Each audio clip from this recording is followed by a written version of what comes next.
Stop interpreting quiet seasons as abandoned seasons. You've been reading God's silence like rejection, His stillness like distance, His lack of drama like disinterest. But what if I told you that the times when heaven feels furthest are often when heaven is doing its deepest work? What if silence isn't absence, it's attention? What if the quiet isn't emptiness, but the holy hush before breakthrough? You've been wondering, did I lose His favor? Did I pray something wrong? Did I drift too far? You've been checking your spiritual pulse constantly, trying to locate the exact moment you think God pulled back. You scroll through worship songs, hoping to feel something. You reread old journal entries when you felt closer. You compare your current faith to your past fire and think, I must have done something to lose this. I see the prayers you whisper in traffic when no one's watching. I see you in church, singing along but feeling hollow, wondering if everyone else is experiencing something you're not. I saw you last Tuesday when you almost gave up, not on life, but on hoping things would shift. You've confused God's nearness with goosebumps, His presence with emotional highs. But proximity isn't measured by feelings, it's measured by faithfulness. Type Amen if silence has made you question if God is still close. There's a man in the Bible named Job. He lost everything: wealth, children, health, in rapid succession. And for much of his suffering, God said nothing. Job cried out. He questioned. He begged for answers. His friends accused him. His wife told him to curse God and die. But heaven, silent. No audible voice. No burning bush. No angel showing up with explanations. Just pain, loss, and the deafening quiet of unanswered questions. Job's friends assumed silence meant judgment. You must have sinned, they said. God is punishing you. Confess, and He'll speak again. But they were wrong. God's silence wasn't punishment, it was trust. God trusted Job to hold on to faith without constant reassurance. He trusted Job to keep showing up even when the conversation felt one-sided. And here's the thing: God was present the entire time, watching, allowing, but never absent. But here's what you didn't know.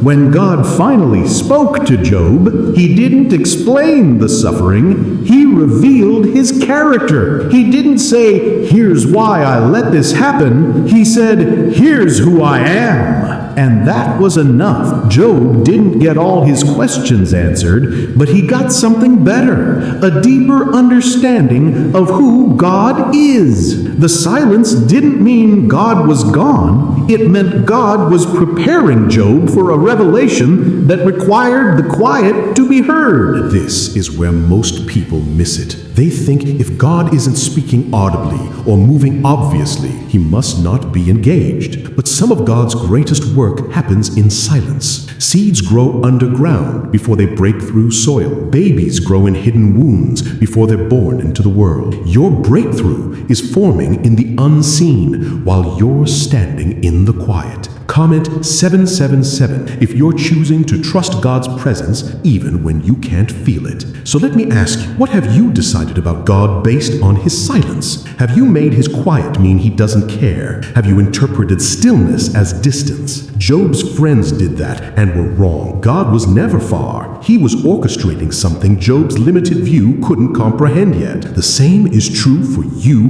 right now. Within the next 14 days, you're going to have a moment, small, easy to overlook, where you'll sense God's nearness in a way you haven't in months. It might be during a drive, in a quiet moment before sleep, in a conversation that catches you off guard, and you'll realize He was never far. You just weren't looking for Him in the silence. You were waiting for thunder when He was already present in the whisper. Here's your action. For the next 14 days, end each day by writing one sentence that starts with, today God was near when, even if you have to dig for it, even if it feels small, the unexpected parking spot, the stranger's kindness, the peace that held you when anxiety tried to take over. You're training your heart to recognize presence instead of demanding proof. When God finally spoke to Job, Job's response wasn't, finally finally, where have you been? It was, I had heard of you by the hearing of the ear, but now my eye sees you. The silence gave Job something sermons never could, a personal, unshakable encounter with God himself. The weight deepened his understanding. The quiet refined his faith. And when he came out of that season, he was stronger, wiser, and more anchored than before. Type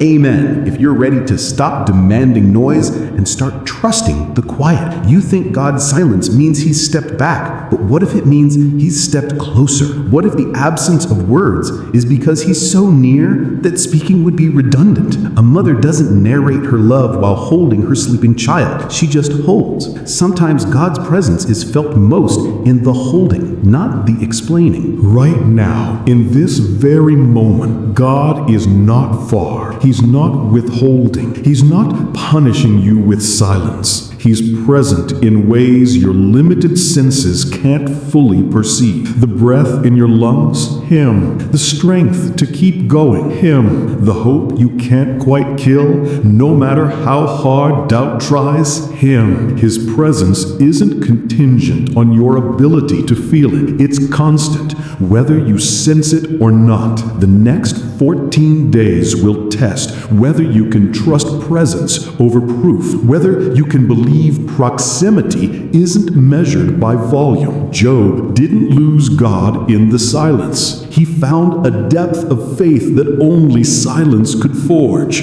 And you're being invited into that same depth, not because God is distant, but because He's so close that He's building something in you that requires stillness to form. Stop mistaking silence for absence. Stop measuring God's nearness by emotional temperature. Stop thinking because you can't hear Him, He's not speaking. Sometimes God's loudest statements are made in the quietest seasons, and the breakthrough you're waiting for isn't being delayed by His silence. It's being prepared in it. Walk through these next 14 days differently. Instead of begging God to show up, start thanking Him that He never left. Instead of demanding He speak louder, start listening deeper. Instead of questioning His presence because you can't feel it, start trusting His promise, I will never leave you nor forsake you. That's not conditional, that's covenant. God is closer than you think. He's in the silence. He's in the stillness. He's in the moments you almost missed because you were looking for something louder. The quiet isn't punishment,